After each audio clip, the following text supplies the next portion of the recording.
From Hollywood, it's time now for Edmund O'Brien as... Johnny Dollar. Al Harper at Corinthian, Johnny. I got a case here you won't like, but the commission will be good if we beat it. How big is the policy? $250,000. But you'll have to fly to Hong Kong. Well, you still haven't scared me, Al. Is there something you're leaving out? Yeah, the policyholder. Trans-Pacific Import-Export Company. We've had trouble with them before, remember? Yeah. I sent flowers to the widow. You want to take a crack at it? No. But I will.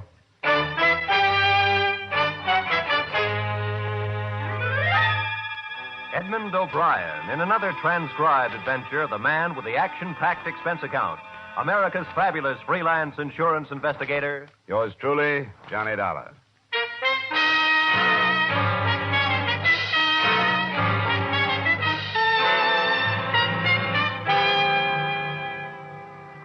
Expense account.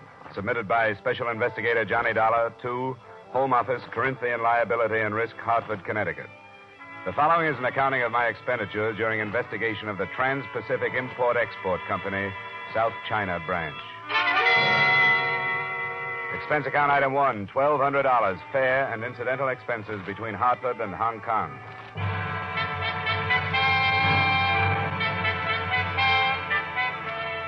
I realized 3 minutes after I got off the plane that there is no longer any simplicity in Hong Kong. To fill the smallest want is a complicated problem. There is a shortage of transportation, food, water, and space.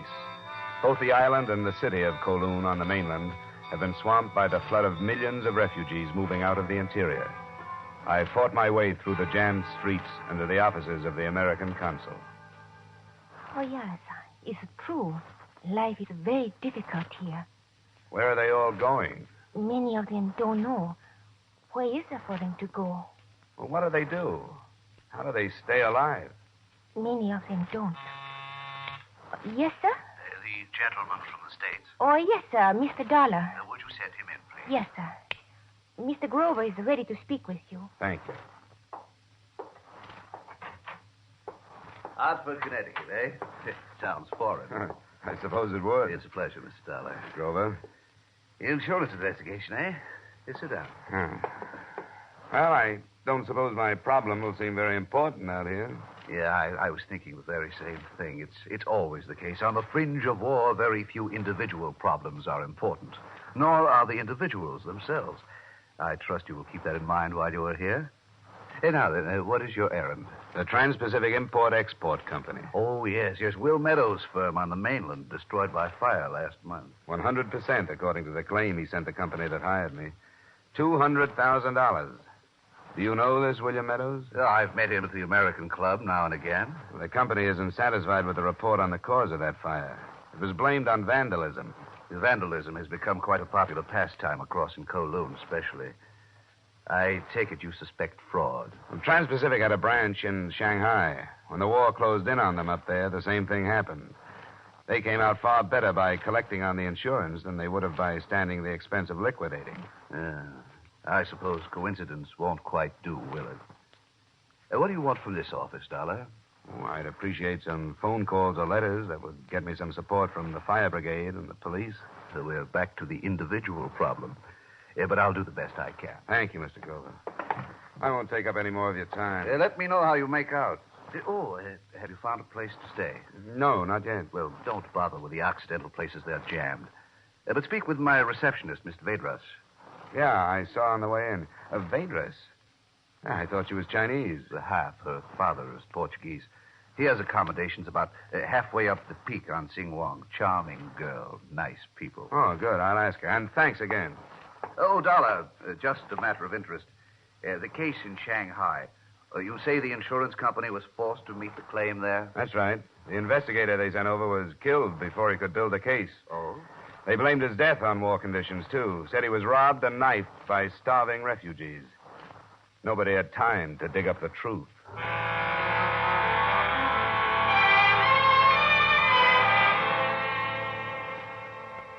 Singwong is a street of steps that climb from the waterfront to the plush European residences on top of Victoria Peak. My accommodations were a room that looked out on an alley, an iron bed, a chair, and a pitcher of water on a bamboo table. There were no other non-Orientals in the building, but I seemed to be the only one that noticed it. I was suffering from a sort of claustrophobia and loneliness that night. And at first, I was glad to learn it was she who knocked at my door. I came to see if you were comfortable. Oh, thank you. I am. Oh, this is fine. Oh, I don't have much to offer you. Cigarette? Scotch? No, thank you. I came because I am curious. I'm in Hong Kong on business, if that's what you mean. It's better kept confidential right now. Is there danger in this business? Why do you ask that? Because you were followed here. You are being watched. How do you know? Oh, I know this street. I've seen this man. He has not been here before. Where is he? Maybe you can see him from a window. Wait a minute. You tell me where he is. I'll look. Shop on the other side. There are boxes piled near the door. Yeah. Well, thanks for telling me about him. Do you know who he is? No, I didn't think anybody knew I was in town. Let's talk about something else. What is that music? It's a love song. There's about two lonely people who meet near a river. Oh? In America, they're different. Yes, I know. I like them. You know many Americans? Yes, I want to marry one. He's a lucky American. Oh, no, I don't mean there's only one. I want to marry an American who will take me from China. There's no other way. You hate it that much? There's nothing else to do but hate it. There's no good here. Always trouble. Chinese are very patient people. But I am not all Chinese. I can't make myself be patient any longer. I want to go. What about your Portuguese people? They're gone. You think I am bad to be this way? Honestly, I didn't say that. I am not bad. I hope you find your American, Miss Vaders. You want me to go now? I think you'd better. I'll see you tomorrow. Yes. Good night.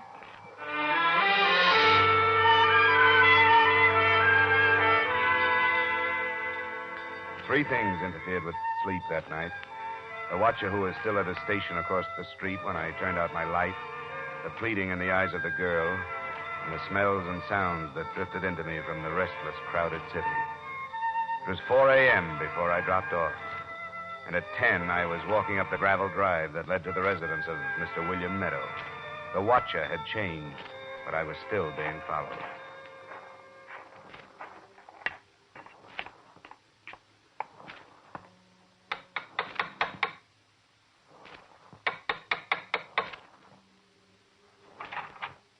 Oh, yes, sir. Is Mr. Meadow at home? Oh, yes, sir. You give them. Who is it, Lim? My name is Dollar, Mr. Meadow. I'm from Corinthian Liability, Hartford office. Well, so they sent another snoop. Let him in, Lim. You come in. What did you say your name was? Dollar? What's the matter with that company, anyway? This doesn't have to be unpleasant, Mr. They Meadow. sit back there in Hartford with nothing to worry about but Sunday's golf game. They don't know anything about the conditions we're working under. They do know that your fire here pretty much follows the pattern of the one in Shanghai, Of course it does. The conditions are the same. including the starving refugees who killed and robbed the investigator. Careless people are dying here every day. Now say what you have to say to me and get out of here. Well, it's very little. I came here to get my reaction to you. I have. You jumped to the conclusion you were under suspicion before I got through the door. You're on the defensive, so you must have a reason to be. And more important, you're having me followed, so you must be afraid of me. Have your dreams, Dollar, but have them someplace else. Now get out of here. Go snoop through the ashes. They're cold.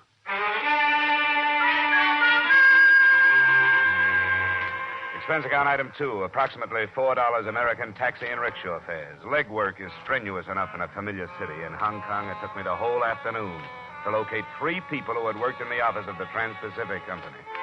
The first was Franklin Abbott, accountant. Please find enclosed transcript of his statement signed before witnesses. Well, I didn't give a thought to how it started, to tell you the truth. I just went to work one morning, and there it was. Ashes. Well, had they made any preparations for going out of business? No. How about the rest of the firms in that section? It was all closing. We might just as well have. There wasn't no trade. But still, they hadn't moved any of their merchandise out. That's right. The storehouse was full. I suppose your books were destroyed, too? Oh, yes, sir. Everything went. It must have been a vicious blaze. Well, how about the other companies? Any of them burned out? No. Huh. I hadn't thought of that. Yeah? The other storehouses over there, the empty ones. There wasn't no vandals burning them. The people broke in and lived in them. Separately, the other enclosed statements aren't very strong evidence either. The night watchman who was discharged just before the night of the fire, and the clerk who had seen William Meadow burning a confidential memo from Trans-Pacific's head office in San Francisco. But with the three together in my hand, I could begin to see a case building against them.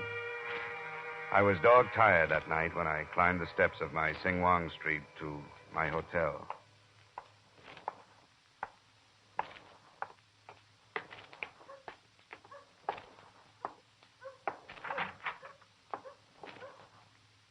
What are you doing in here? Oh, nothing wrong. I came to wait for you. Why? Because I am curious. Because I thought of you today. I wondered where you were and what you thought because I was so bold last night. I've been busy. You didn't think? Yes, I thought.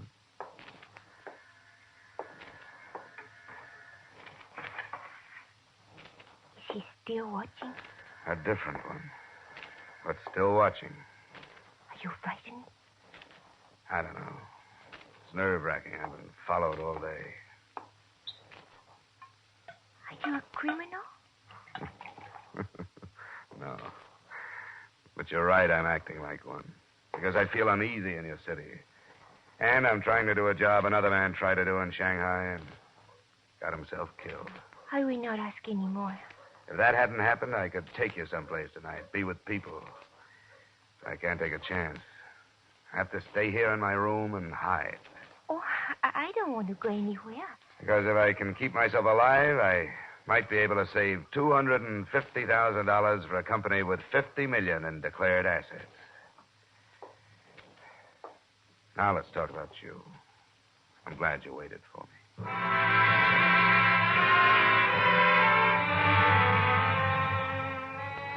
I think the toughest part of the case was the memory of the murder of that other insurance investigator in Shanghai. It made every group of Hong Kong Chinese potential assassins and every doorway a potential ambush. Gathering the actual evidence was almost easy. The next afternoon, with a supervisor from one of the fire brigades, I went to the scene of the fire on the outskirts of Kowloon. Actually, Mr. Dollar, under the present circumstances here in China, arson can hardly be classed as crime. In the face of war, destruction of materiel is a common defensive maneuver. I see what you mean. Unless, of course, criminal intent can be proved. And even then, with an American firm, it's rather awkward. The prosecution will be up to you people. What I want is evidence that'll stand up in court against their claim in the company. How do you think the fire started? Inside the structure, without a doubt. And by means of apparatus one would hardly find in the possession of common bandits. What? Timing devices. You have proof of this? We recovered fragments, yes. Well, could I get photographs of these things and sworn statements from you? Yes, certainly. It's a pleasure to be of service to you.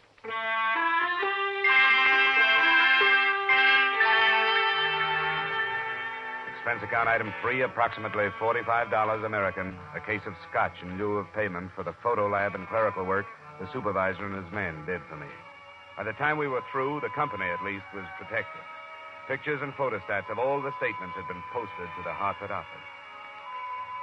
It was well after 9 that night when I started to climb toward the hotel, and I noticed that for the first time since I checked in, I wasn't being followed. I took it for a good omen until I got there and saw the man who should have been following me standing inside the door. I can't have to stay away from American men. I know good for her, but she don't listen. She go to him last night. She wait for him tonight. Quiet, John. Quiet, John. There he is. Hey, that quiet down, I said. What's this? What are you doing out in the open? Did you lose me? Constable Prine, Hong Kong police. There's been trouble here, Mr. Dollar. Police? What happened? His daughter's been killed. Shot. She's in your room.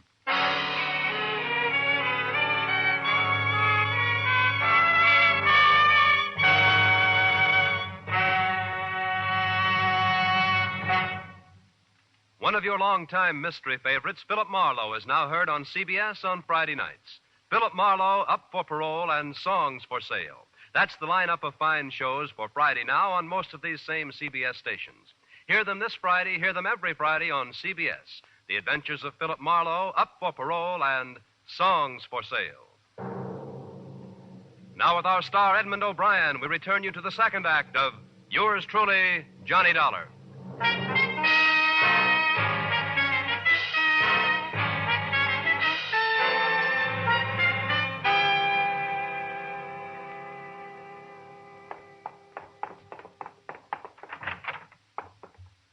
Shots were fired through the window. Shade was drawn. She must have been right in front of it. Light behind her. How well did you know her? Just for a couple of days. A jealous suitor, perhaps. She was beautiful. How come you were following me, Constable? Orders direct from the Inspector General. Request came from a Mr. Grover at the American consulate. Said you needed protection. Well, then you know better than to mention a jealous suitor. She was killed because with only a shadow behind that shade, they thought it was me. Where were you when it happened? I was waiting for you outside brigade headquarters when I heard about it.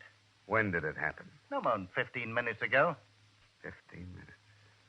Why couldn't we have been here? Just 15 minutes. It's too late to bother yourself with what might have happened. Besides, it's not the same as it would have been if she was a British national. Oh, shut up. I beg your Take pardon. me down to your lieutenant or superintendent or whoever he is. I'll make my statement of him.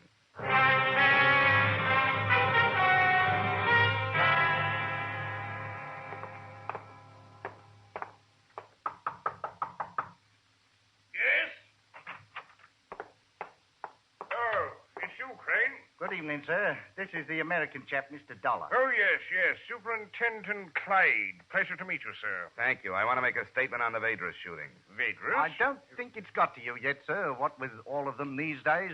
A Chinese girl. Fathers are Portuguese. I see. You're in possession of information pertaining to this case, Mr. Dollar? Information? I know who's guilty. I'm not sure who fired the gun, but an American national named William Meadow is guilty. Now, don't stop me. She was killed in my room. She was killed because she was mistaken for me. I've been here 3 days collecting evidence of attempted insurance fraud against Meadow, and that's why she was killed, because they mistook her for me. He's got to be arrested tonight. Good Lord, sir. I can't place a man under arrest on the basis of a statement like that. Certainly not an American. I have proof of a motive. Here. The evidence of fraud is right there. Photographs, statements. Look at them. Beg your pardon, sir. It was a Chinese girl who was killed. By mistake. Rather difficult to prove, I'm afraid. She was in my room. My dear chap, do you have proof that this Meadow fellow knew where you lived, which room was yours? Oh, how do you prove things like that? Unfortunately, there are certain niceties of jurisprudence which we must respect. Right or wrong, sir, I'm convinced of your sincerity, and I appreciate it. That's good. Could you help me look up the phone number of Mr. Grover's home? I have to see him. Yes, Constable Crane will help you and see you safely there. This way, sir. Yeah. Mr. Dollar, your evidence. You've forgotten it. Well, if it's too weak to make you believe me, I don't need it anymore.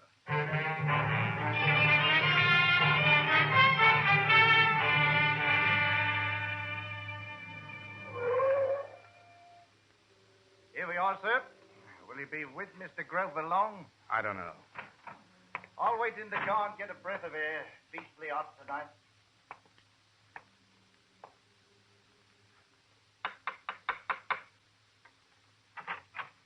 Oh, come in. Come in. It's dreadful news. You've heard then? Yes. Terrible shock. Come in here. I'll pour you a brandy. Did you hear about my part of it? No, just the bad tales. Her father was hysterical. Oh, I tell you, Mr. Grover, this thing is driving me crazy. It's my fault she's dead. Here you are, my boy. We got to know each other pretty well during those 2 days. I don't know quite how it happened. This has been a bad job for the nerves, but my mind on what happened to the man in Shanghai. She was there. I got there yesterday after a bad day. I didn't know who was following me. I guess I needed somebody to be with, so she stayed for a while. Tonight, she was waiting for me in the room. That's why she was killed. They thought it was me. You're sure of this? I'm positive. As sure as if I'd had a camera on the whole thing, but I can't move the police. It's not enough. Well, they have to be cautious. Look, something's got to be done. I can't have it left like this. I can't come into a life for 2 days and be responsible for a death and then see nothing done. I'm afraid it's too late to accomplish anything tonight. In the morning, when our thinking is Look, clearer... stop it, will you? You're not going to tell me to go back to that room. I'm sorry. You see, I at least am muddled. Of course, you can stay here. Oh, I didn't mean that. I'd rather try to think this thing out by myself. How can I get rid of that constable? I'm liable to kill him if I hear any more of his cheery words of sympathy. Where are you going? No place, just walk. I'll let you out by the rear door. When you want to rest, please come back here. All right. I will. And please, be careful. It's not too wise to be on the streets at night anymore.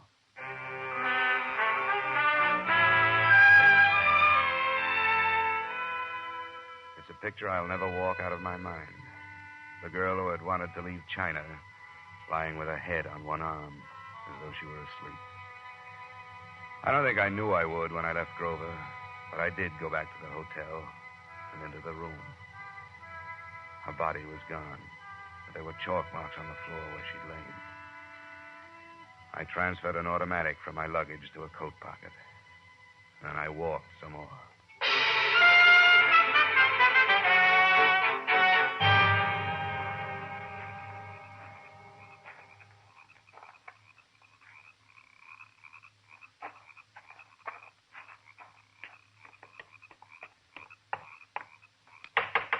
Meadow?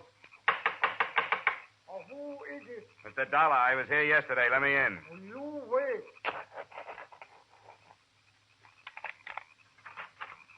Oh, hello, Mr. Metro. He's not here. Now, please, you wait. He's not here. Close the door. Mr. Meadow, he's not here. Meadow! Not here. You come back. Where is he? He said he come back 2-3 days. I gotta find him. If you know where he is, tell me. No, he come back. Listen, I don't want to hurt you. You understand? Do not hurt. But I will hurt if I don't find out where he is. It's important. All right. He go Kowloon. And you go with me.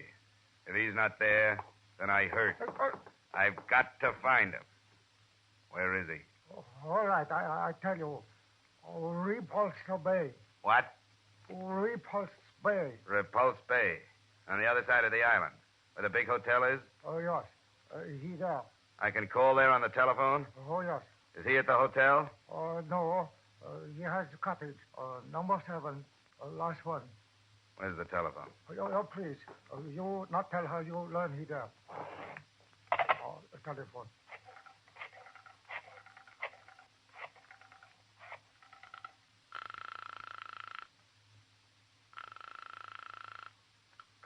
Hong Kong police. I want to talk to the superintendent. Yes, sir. Superintendent Clyde? Will you believe a confession from William Meadow? What? Who's this? Mr. Dollar? He's at Repulse Bay, Cottage 7. I'm going after him. If you want that confession, have some men there. Outside in an hour. And quiet until it's finished. Dollar!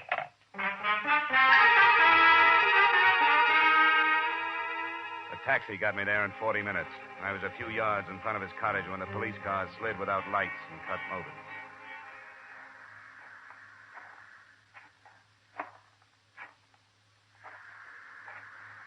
Meadow? Meadow! Who is it? It's Dollar. Who the devil are you? Dollar. Is that hard to believe? That was somebody else in the hotel room. I want you to go back into town with me. Will you come out or shall I come in?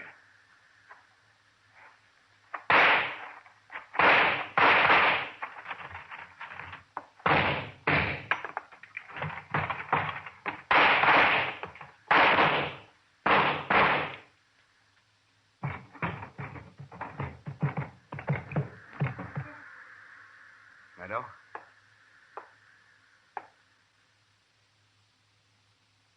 Meadow.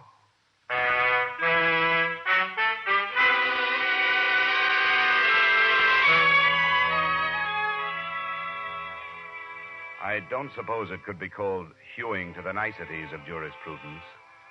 Since Meadow was dead, he could neither speak nor write his confession. But there were 2 police car loads of expert witnesses who took the fact that he had opened fire as an acceptable admission of guilt. The same thing cleared me legally on the grounds of self-defense. I had hoped that it would help clear my mind, but it hasn't. Nothing good came out of the assignment except saving your company some money that it didn't know it had. Expense account item 4, same as item 1. Expense account total, $3,544. Yours truly, Johnny Dollar.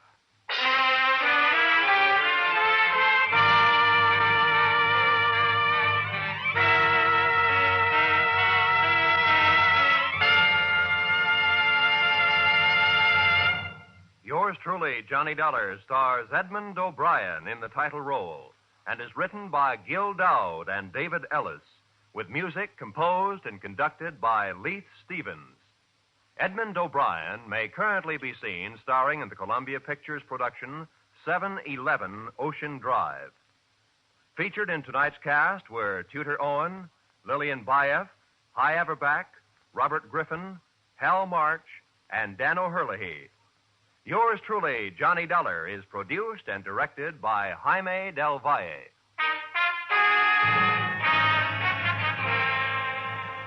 Join us again next week at this same time when, from Hollywood, Edmund O'Brien returns in another transcribed adventure of Yours truly, Johnny Dollar.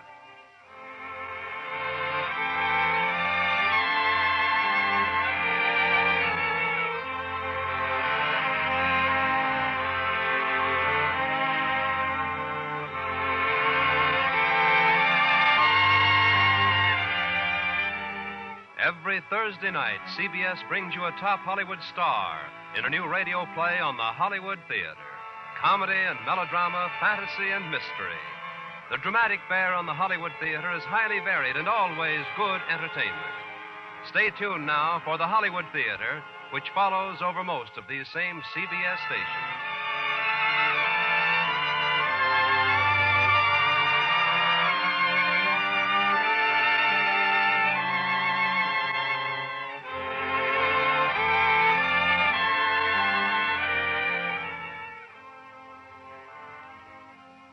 It's a concrete fact. The possible need for blood for our national forces is no longer a vague, shadowy possibility, says General George C. Marshall. The United States government has requested that the Red Cross again become the official agency for collecting blood for the armed forces, when and wherever needed. Dr. Eugene Adashek, medical director of the Los Angeles Regional Blood Service, voices the plea of the civilian doctor when he says increasing quantities of blood must be made available for doctors to use in civilian practice. Red Cross can handle collection, processing, and distribution of blood, but you control the source. So call your Red Cross and make a date to give a pint of blood. Make a date to save a life.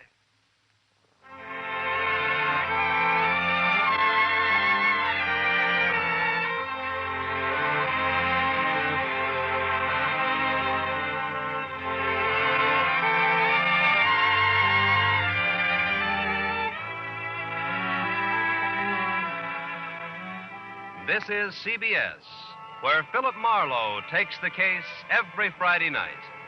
The Columbia Broadcasting System.